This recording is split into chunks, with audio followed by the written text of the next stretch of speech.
تو دیکھیے ہمیں اس چیز سے غرض نہیں ہے کہ کوئی کون نااہل ہوتا ہے کہ نہیں ہوتا ہے. جو اوریہ صاحب بات کہہ رہے ہیں کہ آپ سیاستدانوں کو کسی انجینئر طریقے سے میدان سے نکالتے ہیں تو وہ بات سیٹل نہیں ہوتی, وہ معاملہ سامنے آ جاتا ہے. آج آپ نے پروگرام کا آغاز بھی وہیں سے کیا کہ بھئی نواز شریف پھر تقریر کر رہا ہے اور وہ ٹی وی پر اور اس کی بات چل رہی, تو بات یہ کہ وہ تاحیات نااہلی کام نہیں آئی. یہی واقعہ بھٹو صاحب کی جوڈیشل مرڈر کا بھی ہے, ان کو بھی اسی طرح میدان سے خارج کیا. تو لیسن یہ کہ عمران خان صاحب عمران خان کو نااہل کرنا کیا کامیاب ہوگا؟ نہیں, بالکل نہیں ہوگا, اور نہ کرنا چاہیے. نہ ان کو نااہل, دیکھیے سیاستدانوں کو نہ کی نااہلی تو بالکل بیکار کی ایک بات ہے. کچھ اگر سیکھا نہیں ہم نے اپنے 75 سالہ تاریخ سے تو اب وقت ہے کہ سیکھ لیں. لیکن عمران خان صاحب کو خود بھی اس کے اوپر ایک رویہ, جو ایک سٹینڈ اپنانا ہوگا.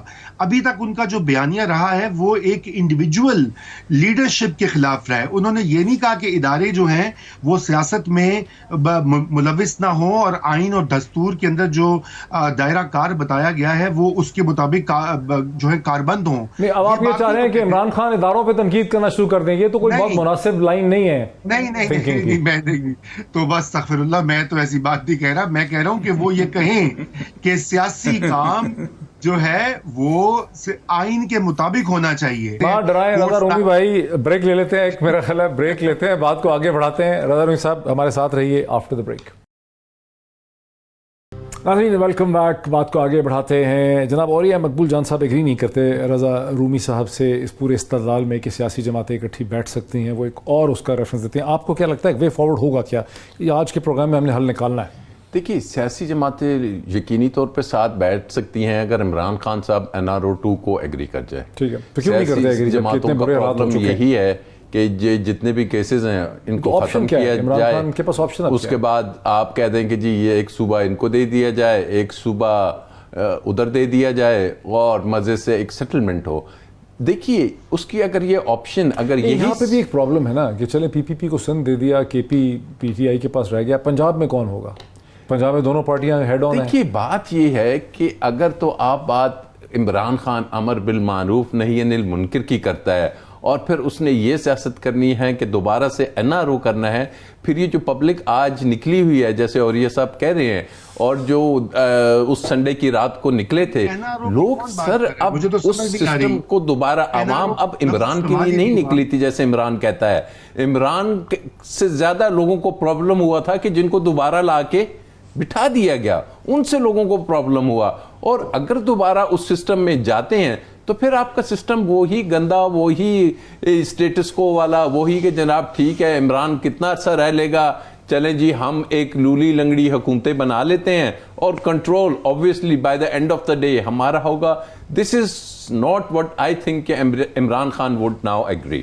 وہ اس چیز پہ کبھی نہیں ایگری کرے گا کہ جناب پاور کا مرکز کہیں اور ہو, ایسی حکومتیں بنا دی جائیں اور وہ لے کے آگے. مقبول جان صاحب, ہم اگر رضا رومی صاحب کی بات کو آگے بڑھائیں اور پھر جس طرح سے راجہ صاحب نے کہا, عمران خان کے پاس اب آپشن ہے کیا؟ 15 کیسز ہیں, 10 وائلنس کے کیس ہیں, ایک کنٹمپٹ کی تلوار لٹک رہی ہے, ایک دہشت گردی کے کیس کی تلوار لٹکا دی گئی ہے, ایک طرف توشہ خانہ ہے, ایک طرف فورن فنڈنگ کیس ہے, مزید بھی نکالے جا سکتے ہیں. تو آخر عمران خان کے پاس اتنے سارے کیسز ہیں, ان کی تو یعنی حکمران جماعتوں کی تو پوری کوشش ہے کہ کسی نہ کسی جگہ ان کو ڈسکوالیفائی کر کے ان کی پارٹی کو توڑا جائے. تو پھر کیا ہوگا؟ عمران خان کے پاس آپشن ہے کہ عمران خان سمجھوتا کیوں نہیں کر لیتے ان لوگوں کے ساتھ؟ دیکھیں پہلی بات تو یہ ہے کہ پاکستان کے عوام نے یہ فیصلہ کرنا ہے کہ پاکستان کی سیاست کا رہنما کون ہوگا اور کس طرح کا ہوگا. اوریہ مقبول جان نے, رضا رومی نے, راجہ عامر عباس نے اور مجید پیرزادہ نے نہیں کرنا. ہماری خواہشات یہ ہیں کہ ہم تمام سیاستدانوں کو خوبصورت قسم کا غسل دیں, شاندار قسم کا ان کا چونا پھیریں اور عوام کو بتائیں کہ یہ انتہائی دودھ کے دھلے ہوئے لوگ ہیں, یہ آپ کی قسمتوں کا فیصلہ کرنے اچھے نیت سے تشریف لے آئے. لوگ ماننے کو تیار نہیں ہیں. لوگوں کے سامنے گزشتہ 30 سال کی بڑی تلخ پالیٹکس ہے, تلخ پالیٹکس ہے لوگوں کے سامنے. لوگوں نے ایک ایک چہرے کو دیکھا ہوا ہے. میں آپ کو ایک بات بتاؤں, یہ جو موچی دروازے میں بیٹھا ہوا بندہ ہوتا ہے نا, جب وہ ایک سیاستدان لے کے جاتا ہے کہ آؤ میں تمہیں 4 لاکھ روپے کی نوکری دلاتا ہوں, تو اس کو پتا ہوتا ہے وہ کتنا کرپٹ ہے. جب اس کو پتا ہوتا ہے کہ میرے بیٹے پٹواری کو لگوانے کے لیے میں نے 5 لاکھ روپیہ ایک وزیر کو رشوت دی تھی, تو اس کو پتا ہوتا ہے. جب اس کو پتا ہوتا ہے کہ میرا ایس ایچ او جو ہے وہ کس کے کہنے پہ لگا تھا اور انہیں کس کا قتل کے مقدمے بنائے تھے، اس کو پتا ہوتا ہے. آپ تو عوام کی میموری سے ڈیلیٹ نہیں کر سکتے رضا رومی صاحب، یا میں اور آپ. ڈیلیٹ کا بٹن نہیں ہے یہاں پر لگا ہوا. آپ کو بتانا پڑے گا کہ کون چور ہے اور کون صحیح ہے، اور تب ٹھیک ہوگا. اچھا ذرا رضا رومی صاحب، بنیادی طور پہ آپ پہ الزام یہ لگ گیا ہے، بہت ضروری ہے سر ٹھہرے نا اور یا بھائی ٹھہر جائیں. رضا رومی آپ پہ الزام یہ ہے کہ آپ پاکستان کے سیاستدانوں کو نہلا دھلا کے وائٹ واش پینٹ کر کے ان کا میک اپ کر کے فیس لفٹ کر کے ان کو لانا چاہ رہے ہیں. یہ آپ کی دلی خواہش ہے رضا رومی صاحب؟ میں عوریہ صاحب سے یہ پوچھنا چاہتا ہوں کہ جہاں دیدہ آدمی ہے، کیا عثمان بزدار کے زمانے میں کرپشن کا لوٹ مار کا بازار گرم نہیں تھا؟ لوگ بھولے نہیں ہیں عوریہ صاحب؟ کیا آج چودھری پرویز الہی کے زمانے میں نے کسی کا نام لیا؟ میں نے کسی کا نام لیا؟ نہیں، میں نے کسی کا نام لیا ہے؟ میں لے رہا ہوں. میں نے سب کو گنا ہے، میں نے سب کو گنا ہے، میں نے سب کے بارے میں کہا ہے. کسی کے بارے میں لوگوں کو فیصلہ کرنے دیں. یہ ڈیموکریسی جو ہے نا، تو عوریہ صاحب کیا عمران خان کوئی فیکٹری لگائیں گے جہاں فرشتے کلون کر کے نکالیں گے؟ نہیں لگ سکتی. کوئی فیکٹری لگائیں گے، ڈی این اے ریپلیکیٹ کریں گے، کیا کریں گے، کہاں سے لائیں گے؟ میں آپ کو عرض کروں، میں آپ کو بتاؤں. آپ کو بلوچستان میں رہا ہوں. خیر بخش مری سے بڑا نام کوئی نہیں تھا قربانیوں کا، ٹھیک ہے جی. خیر بخش مری کا جب بیٹا چنگیز مری وہاں آیا تھا تو لوگ اس کے پاؤں کو ہاتھ لگاتے تھے کہ مری کو ووٹ دینا ہے. میں اسی جگہ سبی میں تھا، تھمبنگ میجورٹی سے جیتا تھا. 2 سال وہ پرفارم نہیں کر سکا. ایک ایسے آدمی سے ہارا کہ جس کا بلوچ ہونا بھی مشکوک تھا. بلوچ، ماں سندھی اور باپ بھی سندھی، اس طرح کی تھی. ہرا دیا. آپ کا regular election process wedding out process ہے، ورنہ چھوڑ دیں جمہوریت کو. کیا ضرورت ہے کہ آپ 5-6 بندوں کو بٹھاؤ، ان کو آگے اکٹھے کرو کہ جی آپ آگے آ جاؤ. ایک ریگولر پروسیس ہوتا ہے. آپ کو پتا ہے چرچل سے پاپولر لیڈر کون تھا؟ چرچل نے سیکنڈ ورلڈ وار میں پارٹی بدلی، ہیرو تھا. رضا صاحب کیوں نہیں آپ آنے دیتے عمران خان کو؟ رضا رومی بھائی کیا مسئلہ ہے؟ نہیں جی، میرے ہاتھ میں تھوڑی ہے، وہ تو وہ پاکستان میں 3 آپ کو پتا نا اللہ اور 2 ایز ہوتے تھے. امریکہ آج کل نکل چکا ہے، تو اس لیے وہ ان کی مرضی ہوتی ہے. لیکن دیکھیے آپ کو کہاں سے پتا چلا کہ امریکہ نکل گیا ہے؟ یہ کس کی کتاب تھی ویسے بائی دی وے؟ نہیں، راجہ صاحب نے بھی کہا کہ این آر او نہیں ہوگا. بھائی آپ کو پتا ہے آپ نے واپس جانا ہوتا ہے امریکہ، اس لیے آپ کہہ رہے ہیں کہ ایئرپورٹ پہ پکڑ لیں. امریکہ نکلا نہیں، ادھر ہی ہے. این آر او دیکھیے، لیکن وہ معاف کرنے والے ہیں. اردو میں کئی باتوں کو نہیں وہ نوٹ کرتے زیادہ. نہیں، میں ایک پوائنٹ کہنا چاہتا ہوں کہ این آر او کا کوئی ذکر نہیں کر رہا یہاں پہ. این آر او دینے لینے کی بات نہیں ہے، لیکن اگر آپ جمہوریت کی تاریخ اور ارتقاء دیکھیں تو اس میں نیگوسیشن اور بارگین کے ساتھ چلتا ہے اور پارلیمنٹ کا ادارہ مضبوط کیا جاتا ہے. خان صاحب کے پاس ابھی بھی موقع ہے، وہ پارلیمنٹ کے جو موجودہ پارلیمنٹ ہے اس میں بیٹھے ہیں، اس کو مضبوط کریں. یہی ان کی مستقبل کی، ان کے سیاسی مستقبل کی ضامن چیز ہوگی. اگر وہ اس سے علیحدہ کوئی اپنی شخصی حکمرانی کا کوئی خواب دیکھ کر اور لوگوں کو اس میں جھانسا دے کے دوبارہ وہ آنا چاہتے ہیں تو پھر وہ جمہوریت نہیں ہوتی، وہ بھی شخصی فاشزم میں بدل جاتی ہے بات. اس لیے جو آئین میں ادارے درج ہیں جن کے اوپر سب کا کنسنسس ہے، ان کو مضبوط کریں، پارلیمنٹ کو مضبوط کریں. اور اس وقت تک یہ معاملہ حل نہیں ہوگا. یہ اسی طرح ہی جو ہے وہ گیم آف میوزیکل چیئرز جو ہے وہ جاری رہے گی. یہ اور یہ عمران خان صاحب کو بھی اس چیز کا ادراک I'm sure ہوگا. ان کو سمجھنا چاہیے، نہیں تو ان کو سمجھانا چاہیے کہ آج ان کے پاس یہ موقع ہے، تاریخی موقع ہے. اور یہ وہ ایک راستہ وہاں پہ جہاں پہ ان کی 1 man شو ہے، دوسرا راستہ وہاں پہ جہاں پہ مضبوط ادارے اور ایک مضبوط جمہوریت کا قیام ممکن ہے. جی قیام ممکن ہے. بہت شکریہ رضا رومی صاحب کا بھی، اور یہ مقبول جان صاحب کا بھی، راجہ عامر عباس صاحب کا بھی. بڑی یہ ایک سیر حاصل میننگ فل ڈسکشن تھی، جس میں ڈسکشن یہی تھی کہ عمران خان صاحب جو اس وقت سب سے پاپولر لیڈر ہیں، کیا وہ تنہا پاکستان کے نظام کو لے کے آگے چل سکتے ہیں، یا ان کو ان سیاسی جماعتوں کے ساتھ سمجھوتا کرنا پڑے گا جن کو وہ کرپٹ اور میگا کرپٹ کہتے رہے اب تک. آج اتنا ہی، پھر آپ سے ملاقات ہوتی. بہت شکریہ.